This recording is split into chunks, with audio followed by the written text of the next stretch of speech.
Hey everyone, welcome back to the channel. Before we start, I want to tell you a little about where today's story came from. It landed in our inbox about 3 weeks ago, and unlike most of the messages we get, this one came with a very specific request. The sender didn't want their name used anywhere. They didn't want the city mentioned. They didn't even want the name of the company they worked for anywhere near this video. They just wanted the story told, because, in their words, somebody else needs to hear this before they make the same mistake I almost made, trusting the wrong person with my own kindness. So, as always, I've gone through everything and changed every name, every location, every identifying detail. What you're about to hear is real in shape, but not in specifics, and I want to be upfront about that. And of course, the standard note applies here too. This story is entirely fictional. Any resemblance to real people, places, or events is purely coincidental. Alright, let's get into it. Here's what the email said, and I'll read it exactly as it came to me. For 6 years, my driver picked me up at 7:15 sharp, every single morning, rain or snow or holiday traffic. And for 2 of those months, he started bringing his girlfriend along for the ride, without ever really asking me. It started small, the way these things always do.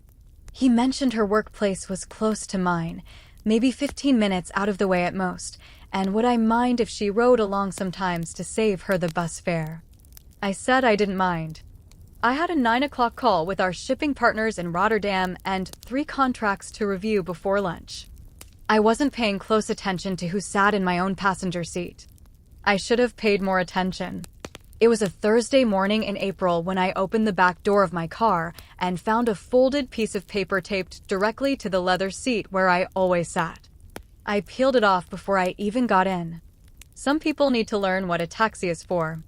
I stood there holding the note, genuinely confused, trying to figure out who could have left it and why, when I heard the passenger door open and a woman I didn't recognize turned around in her seat to look at me. Her makeup was flawless, her expression was not. "You can read, can't you?" she said. "Every single morning, riding around in my boyfriend's car like you own it. Don't you have any shame at all? If you can't afford a cab, then stay home. I'm sick of leeches like you." I genuinely did not have a response prepared for that. My driver, I'll call him Nolan, practically threw the driver's door open trying to get to me before I could say anything back to her. "Miss Hart, please, just give me 1 second," he said, voice low and urgent. My girlfriend doesn't actually know what I do for a living. She thinks I manage a small logistics office downtown. She can get jealous, that's all this is. The note, it's just her way of protecting what's hers. She didn't mean it the way it sounds. I opened my mouth to say something, and he kept talking, faster now. "She's not comfortable being in the same car as you right now, honestly. Let me just run her over to her office first, and then I'll swing right back around for you. It'll only take a few minutes, I promise."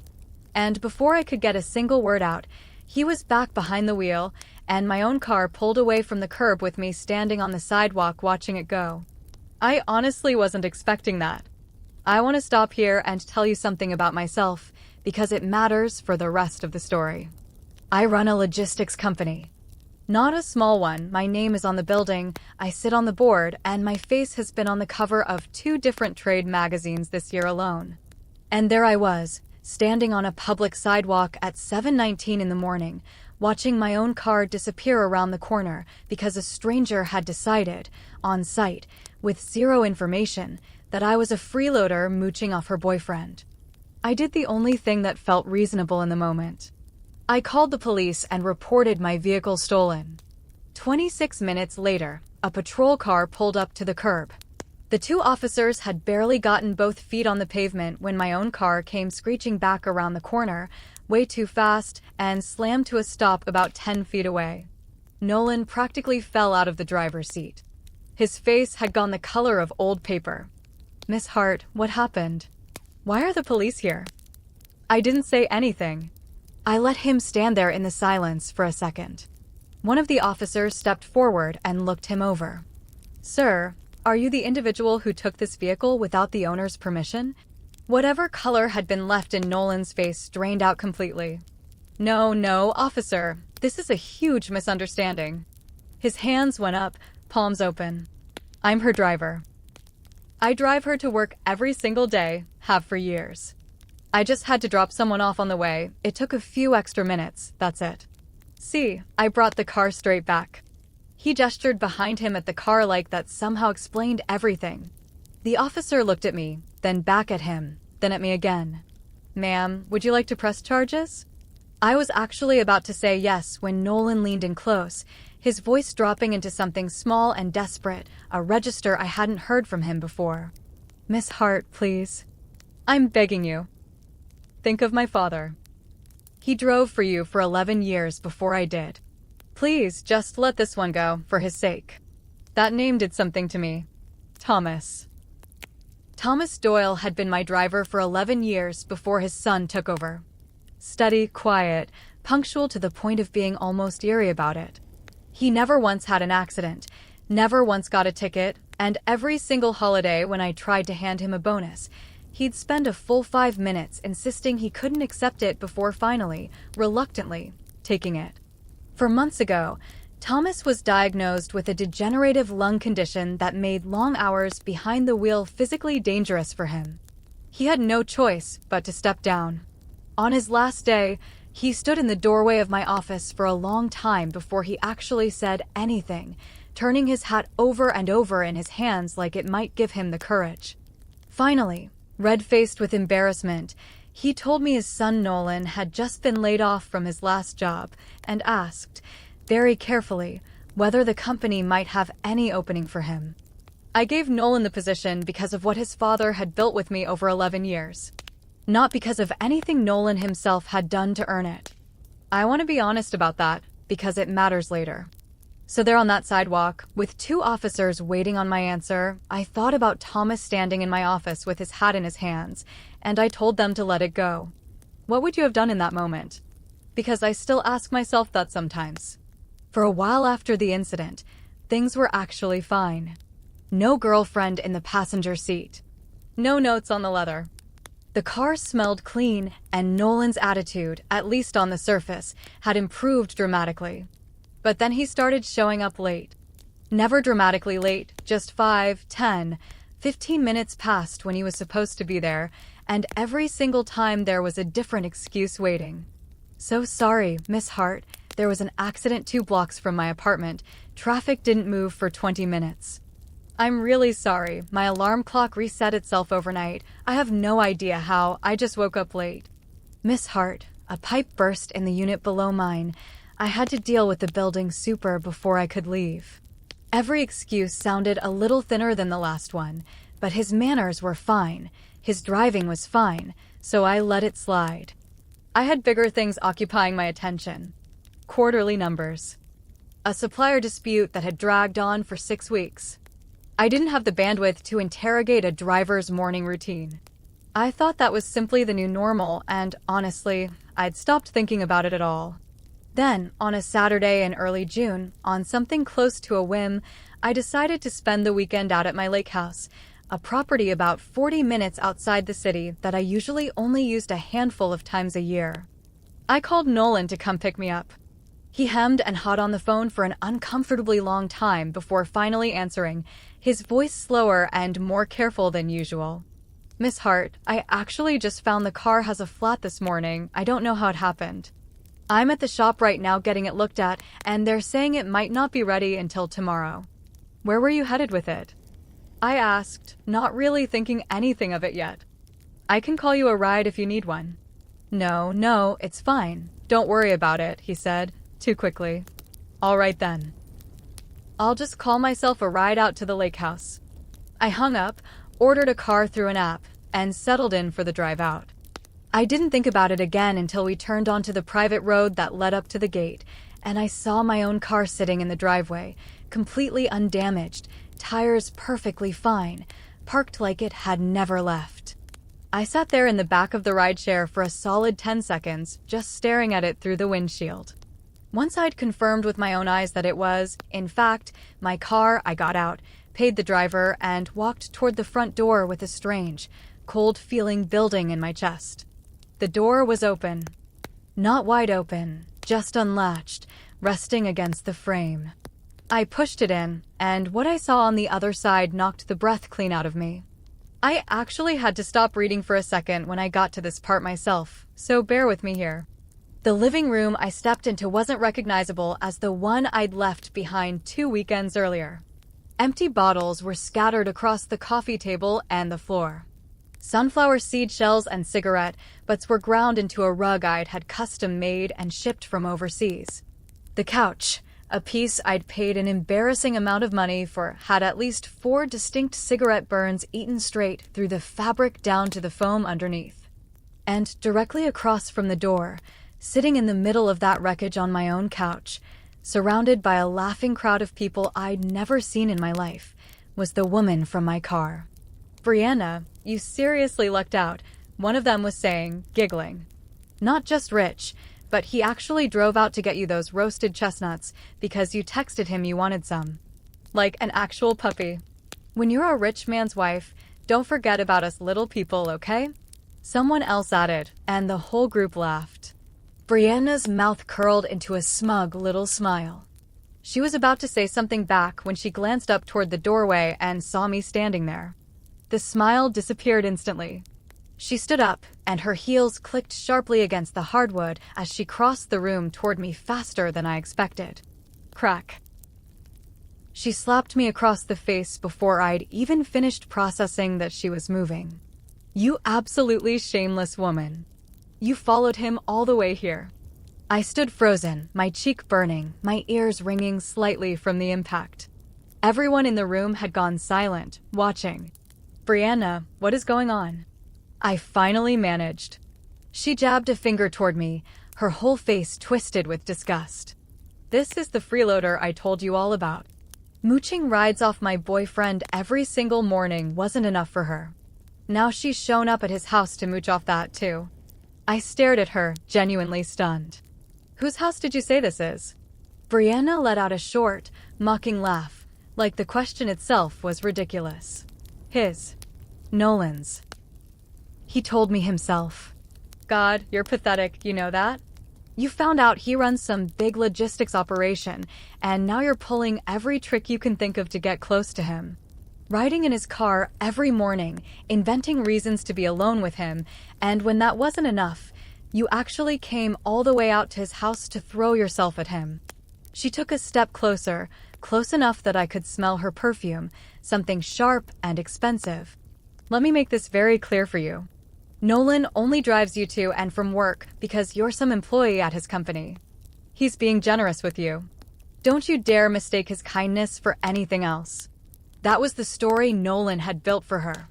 I understood, in that instant, exactly why she'd treated me the way she had for 2 months. In her mind, Nolan owned the luxury car. Nolan owned this house. Nolan was the executive. And I was just some clingy employee riding his coattails, manufacturing excuses to sit next to a man who was, by her account, well above my station. Did anyone else see that coming? Because I certainly did not, and I run a company that plans for contingencies for a living. "You want to know something really disgusting?" Brianna announced to her crowd, loud enough for the whole room to hear. She literally called the police on him once, claiming he was harassing an employee, when all he did was drop off someone on the way to work. Ever since then, he's had to pick me up first and then double back for her, every single day, just to protect the company's image. I have never in my life met someone with less shame. I felt something cold settle in my stomach. That was why he'd been late every day.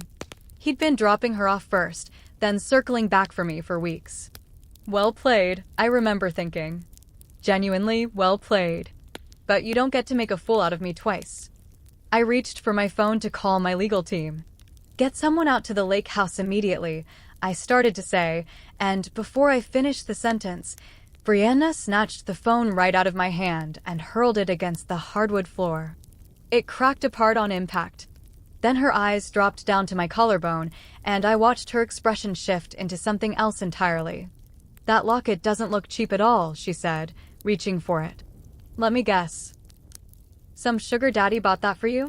I need to stop the story for a second and tell you about that locket because it matters more than anything else in this whole letter. When I was 6 years old, I came down with a fever that 3 different doctors couldn't identify, let alone treat. I was unconscious for most of it, and at some point the hospital told my parents to prepare for the worst. My grandmother refused to accept that answer. She'd heard, through a friend of a friend, about an old healer who lived out past the county line, 3 days' walk through what turned out to be one of the coldest winters on record. She didn't wait for a car, didn't wait for better weather. She wrapped herself in whatever she had and walked. She came back 4 days later with frostbite that eventually cost her 2 toes, and a small silver locket the healer had given her, blessed, supposedly, containing a strand of my hair that she'd brought with her on the journey. I woke up from the fever 3 days after she returned. My grandmother wore that locket every single day of her life after that, and on the morning she died, she pressed it into my hand and made me promise I would never take it off. I hadn't in over 20 years. Before I could react, Brianna grabbed the chain and yanked it off my neck in one violent motion.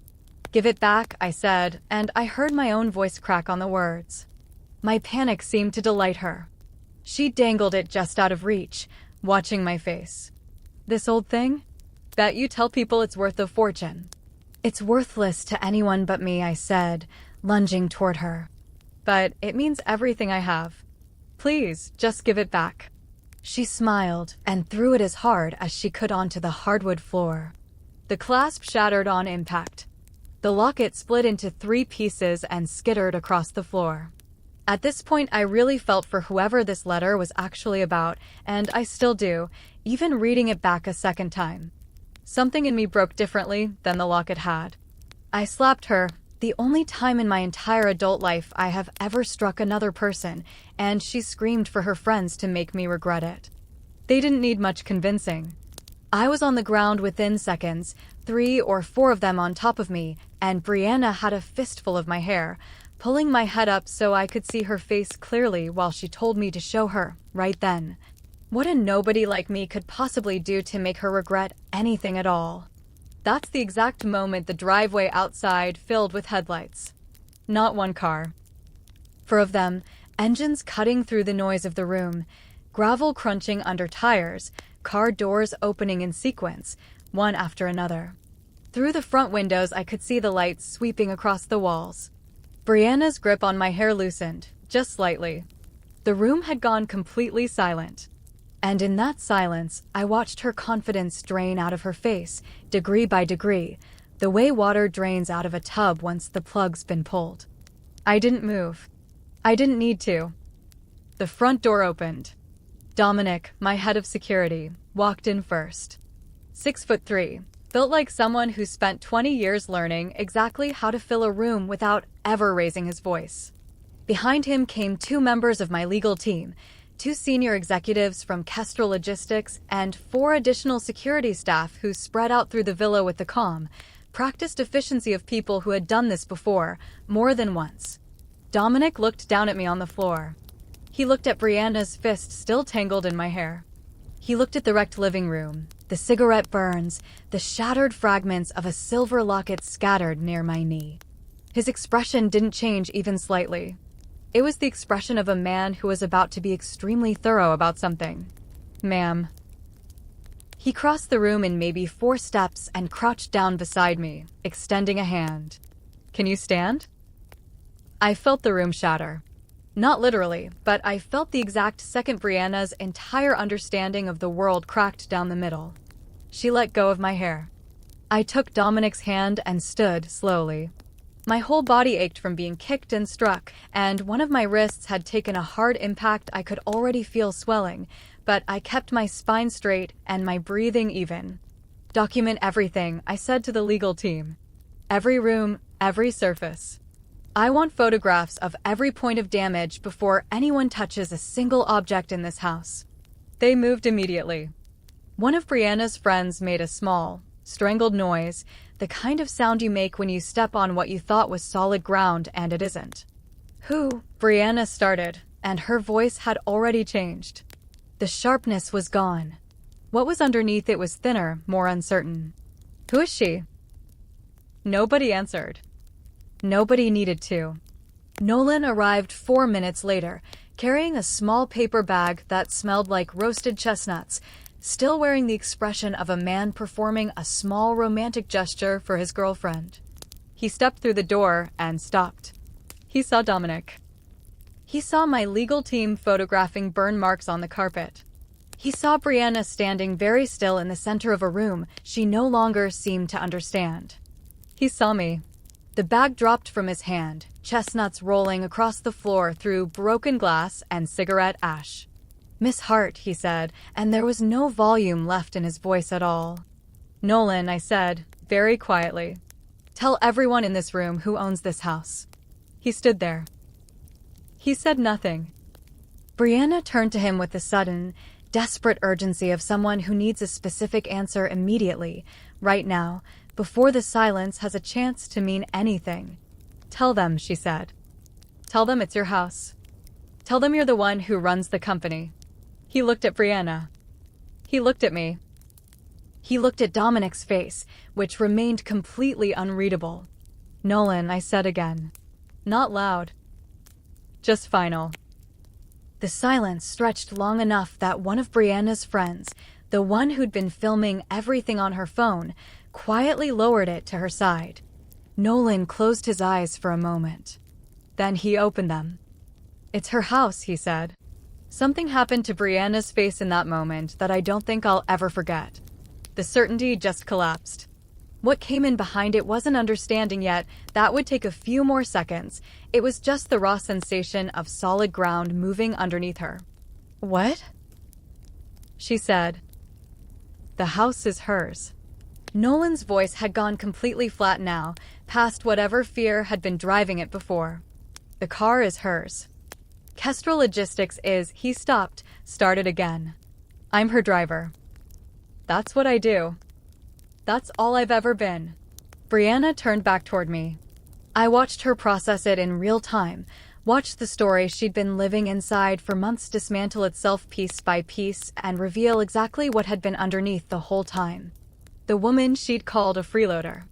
The woman she'd sprayed disinfectant behind, more times than I'd ever mentioned to Nolan. The woman she'd left a note for. The woman she'd just had her friends beat while she held her down by the hair. She started. "I'm the CEO of Kestrel Logistics," I said. "The car Nolan drives is mine. This house is mine. The company he told you he ran, that's mine too. You've been a guest in my home without an invitation for what looks like several weeks now." I turned to him. "How long, Nolan?" He wouldn't look at either of us. "How long have you been bringing her here?" 6 weeks, he said, finally, to the floor. 6 weeks. I looked around the room again, slower this time. The couch with its cigarette burns. The carpet ground through with dirt and ash. The coffee table barely visible under the wreckage. The locket, my grandmother's locket, in 3 pieces near my feet. 6 weeks of using my property, lying about who he actually was, and letting someone treat me like garbage inside my own car and my own home. Brianna's friends had started doing that thing people do when they realize, all at once, that they've made a catastrophic error in judgment. The slow, careful distancing. One had already taken 3 steps toward the wall. Another was tucking her phone into her pocket, like that might undo the recording. A third had sat down entirely, staring at the floor with the particular stillness of someone hoping very hard to be overlooked. Brianna noticed and rounded on them. "You didn't know either," she said, her voice climbing into something shrill. "We all thought Nolan was the one running things. You believed it too, all of you." "We were just hanging out," one of them said carefully. "That's not a defense. That's a calculation. You're the one who told us it was his house. He told you, you told us." "I didn't break anything," another one added quickly, looking at Dominic. "I want that on the record. I didn't touch anything, I was just here." "You told them to beat me within an inch of my life," I said. "Steady. Factual. While I was on the ground, you participated." Silence. "My team has been recording since we walked through that door," Dominic said to the room, and nobody had anything to say back. I looked at the one who'd been filming the whole time. Whatever's been uploaded from today, I told her, we'll be using as evidence. Thank you for preserving it for us. She made that sound again. The step on loose ground sound. The actual police arrived about 20 minutes later.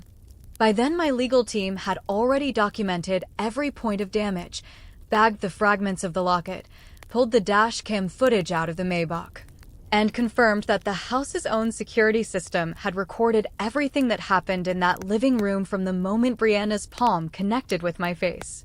Brianna tried to get to the officers first, moving toward them with the kind of practiced urgency you develop when you've spent your whole life performing distress effectively.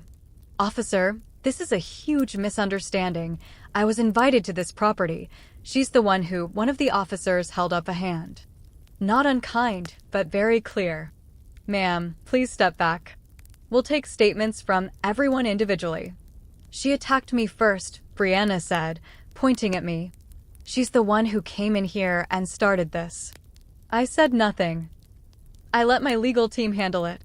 My attorney, a woman named Naomi who'd represented Kestrel for 9 years, stepped forward and handed the lead officer a folder she'd already had prepared.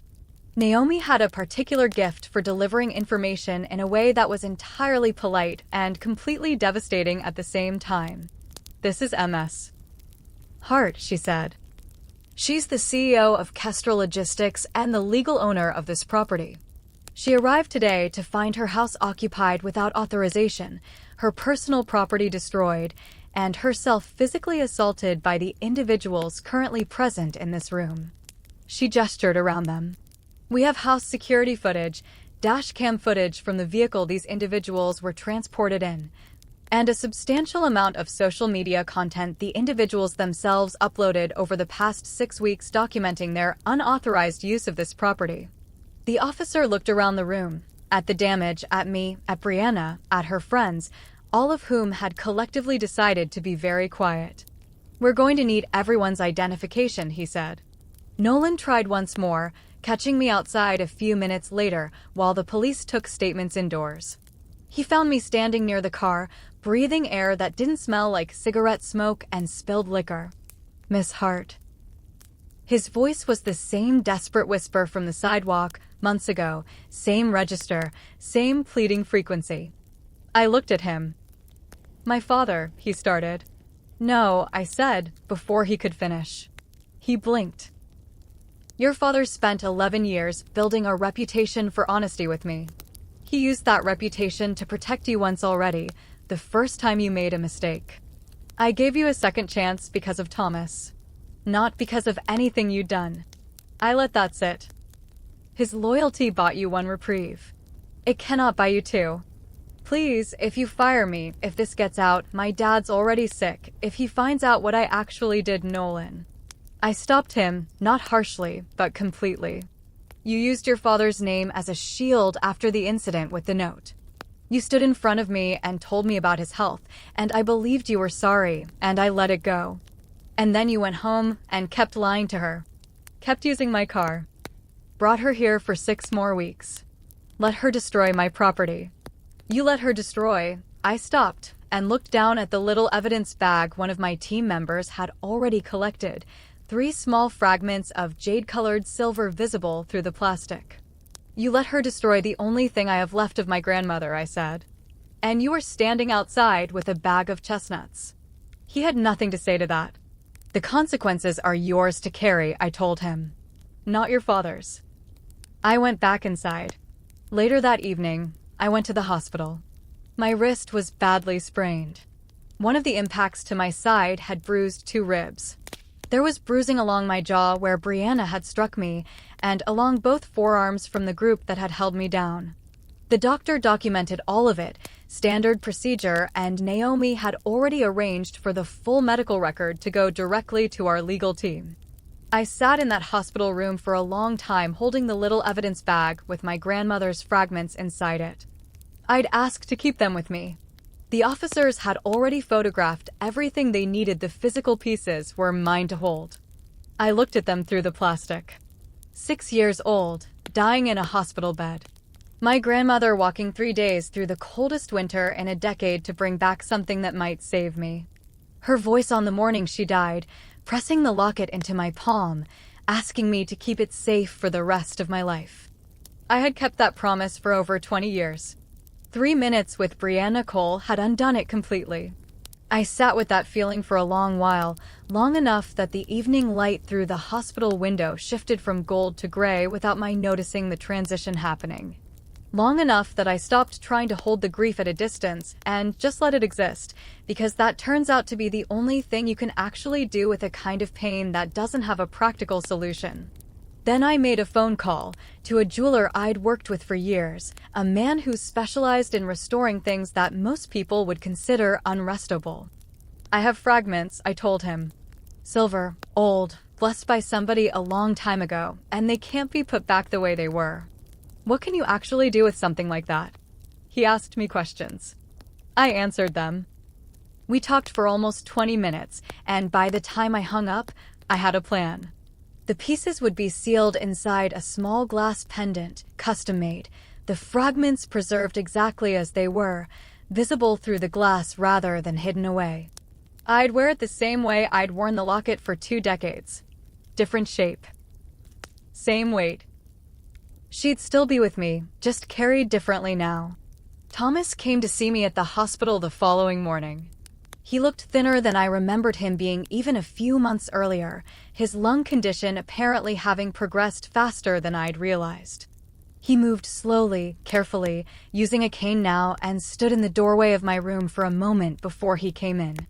His expression wasn't complicated. It was simpler than that, and harder. It was just shame, plain and unmistakable. He set the cane against the door frame and pressed his hands together in front of him. "Miss Hart," he said. "Thomas." I gestured to the chair beside my bed. "Sit, please." "You shouldn't be standing." "I can stand for this." But he sat anyway, because his body clearly required it. He settled into the chair and looked at me directly, the way people do when they've decided in advance not to look away from something difficult. I heard everything he said. Nolan's supervisor called me first. My son called after. He shook his head slowly. "I drove for you for 11 years, Miss Hart. 11 years. In all that time, you were never anything but decent to me." His voice caught slightly. "And I'm the one who asked you to take my son on." "You asked me for an opportunity," I said. "What he did with it after that was entirely his decision, not yours. I'm not here to make excuses for him. I know. I'm here because I wanted you to hear it from me directly. What he did is a disgrace. And what she did to your grandmother's locket," his voice broke there, just briefly, before he collected himself. "I can't fix that. I know I can't." We sat quietly together for a while. "Thomas," I said eventually, "you spent 11 years being reliable and honest with me. You never once took advantage of anything I extended to you. I know the difference between what you built with me and what your son chose to do. I won't hold you responsible for his choices. I never did, not even for a second. But I won't protect him from the consequences of them either." "I understand that," he said quietly. "I do." We talked a little longer about his treatment, which was progressing slowly but was, according to his doctors, at least stable. I told him about the jeweler, about what would eventually be done with the fragments. He listened to all of it with the attention of a man who understood exactly why it mattered. When he finally stood to leave, he paused in the doorway. "She would have been proud of you," he said. "Your grandmother. I think you should know that." He left before I had a chance to answer him. I sat looking at the evidence bag on the table beside my bed for a long time afterward. Yeah, I remember thinking, I think she would have been. Kestrel Logistics released an official statement about 48 hours after everything happened. Naomi had written most of it, and I approved every line personally before it went out. Every word in it was factual, specific, and sourced. The statement said that on the weekend in question, Elena Hart, CEO of Kestrel Logistics, arrived at her private lake residence to discover it had been occupied without authorization for a period of approximately 6 weeks.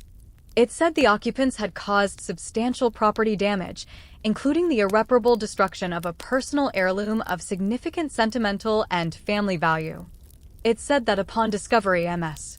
Hart had been physically assaulted by multiple individuals, resulting in documented injuries including a sprained wrist, bruised ribs, and facial bruising.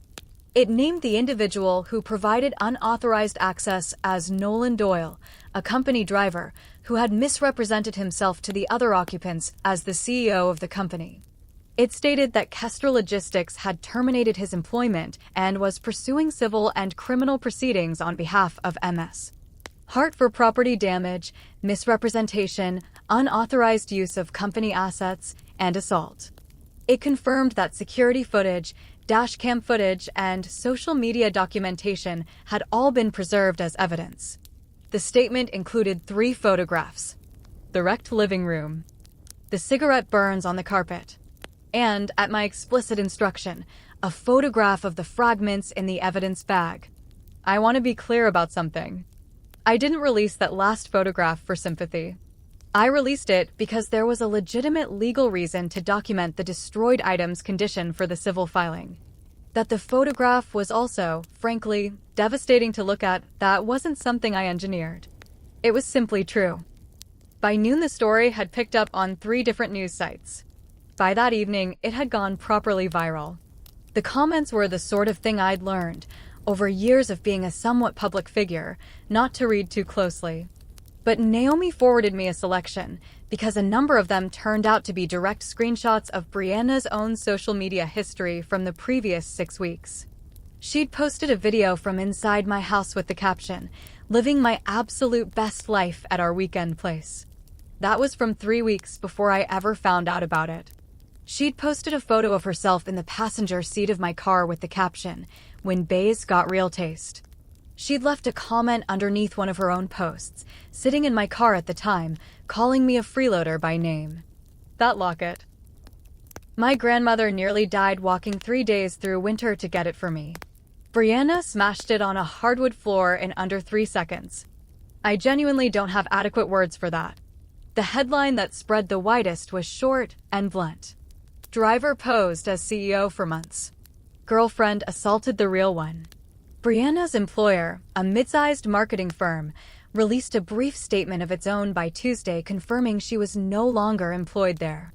Her friends started posting their own individual statements shortly after, most of them variations on the same theme. I was there, but I didn't know who she really was. I didn't participate in the assault myself.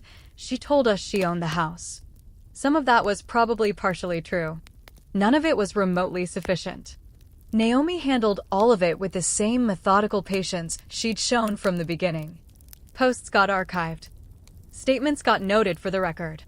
The assault charges covered everyone who had physically participated, and the house's own security footage was specific enough about who had done what that there wasn't much room left for interpretation. Brianna eventually posted a video of her own. Of course she did.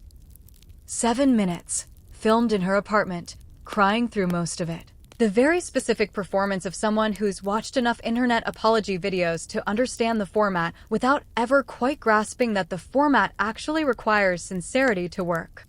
She said she'd been misled. She said Nolan had told her everything and she'd had no reason to doubt him. She said I'd attacked her first and that the whole situation had been badly misrepresented online. She didn't mention the locket.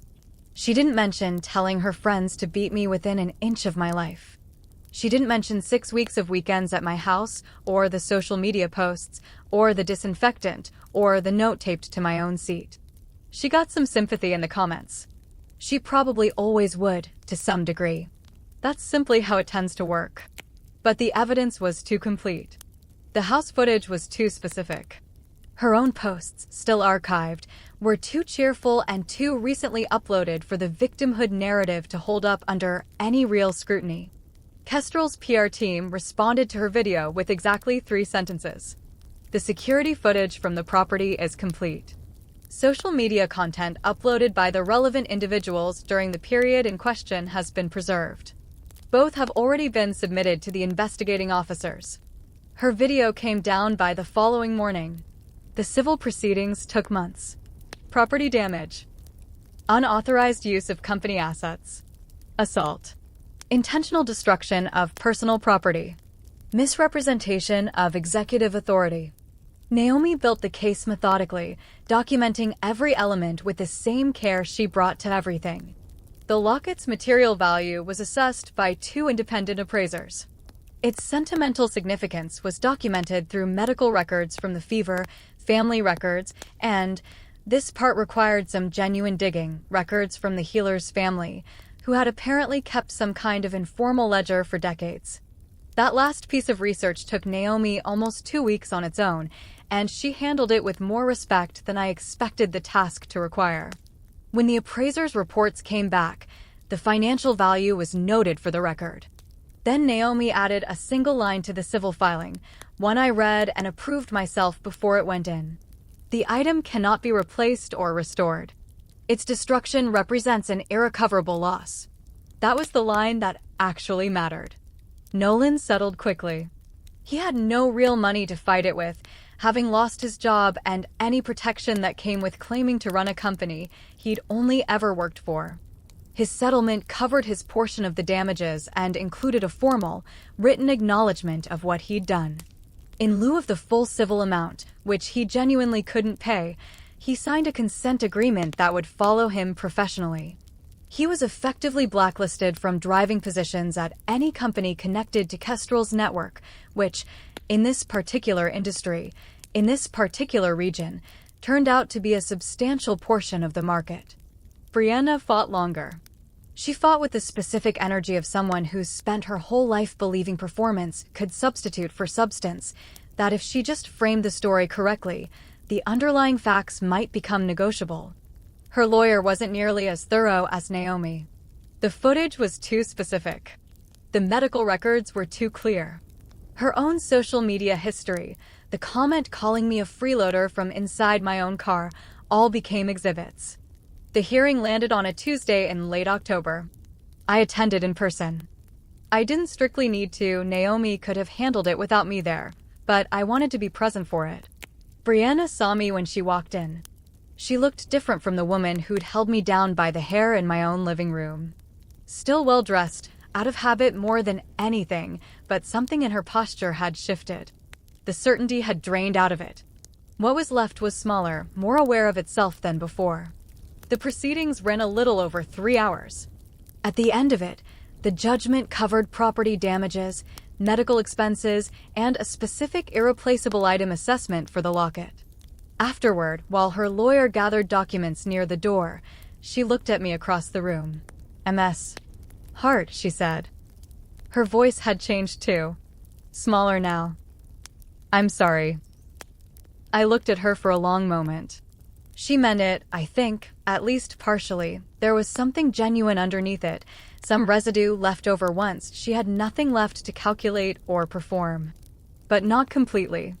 No, you're not, I said. You're not sorry you broke it. You're sorry you finally learned who it belonged to. I picked up my bag and I walked out. The jeweler finished the new pendant about 6 weeks after that hearing. It was nothing like the original.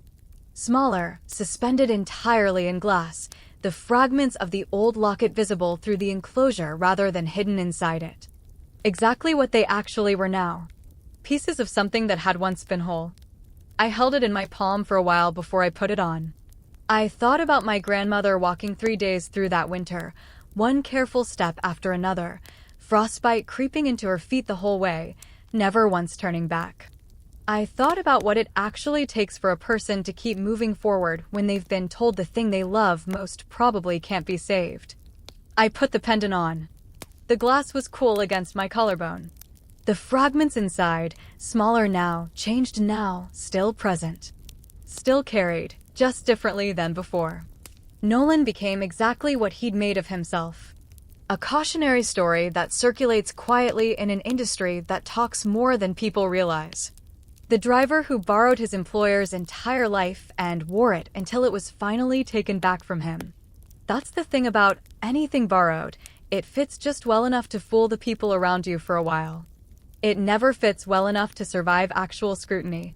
Brianna eventually moved to a different city entirely. The story followed her anyway, the way these things tend to, popping up in any professional network that ran her name through a search. She wasn't destroyed, not literally, not permanently. People generally do rebuild, eventually. But the specific life she'd been constructing, the wealthy executive's girlfriend, the woman with a lake house, the version of herself she'd been performing on camera for 6 weeks, that particular version of her was gone completely. And the wreckage of it stayed public and searchable indefinitely.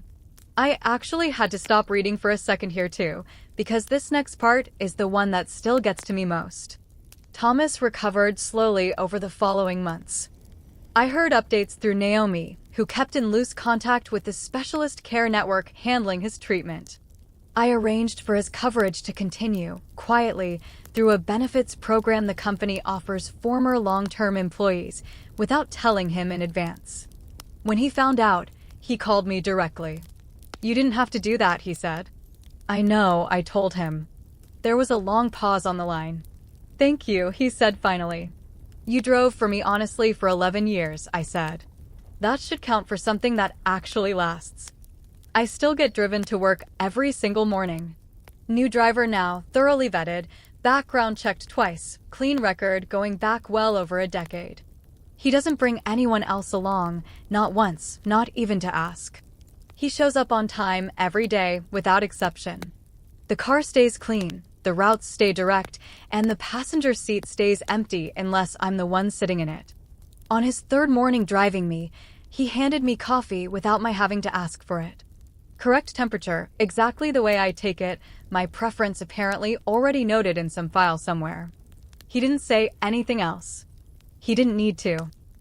I looked out the window as the city moved past that morning, my grandmother's fragments resting cool against my collarbone. Different weight now. Different shape. Same promise, still kept, just carried in a new way than before. She walked 3 days through a killing winter for me once, without ever once considering turning back. I can survive whatever someone like Brianna Cole decides to throw at me. I always could. I just needed something to remind me of that. Okay. Wow. Every time I read this one back, I end up feeling something different about it, honestly. I think the question I keep coming back to is this. Who do you think was really the one at fault here? Nolan, for building an entire lie that spanned months and let someone else get hurt because of it? Or Brianna, for how far she let her cruelty go once she believed that lie completely? Let me know what you think down in the comments, and please, keep the discussion respectful with each other while you're down there. If this story got to you the way it got to me, go ahead and hit that like button, and subscribe if you'd like to see more stories like this one every week. And if you've got a story of your own that you've been holding on to, something you've never told anyone else, we would genuinely love to hear it. The email address is available in the video description, and it stays completely anonymous, always. I'll see you all in the next one.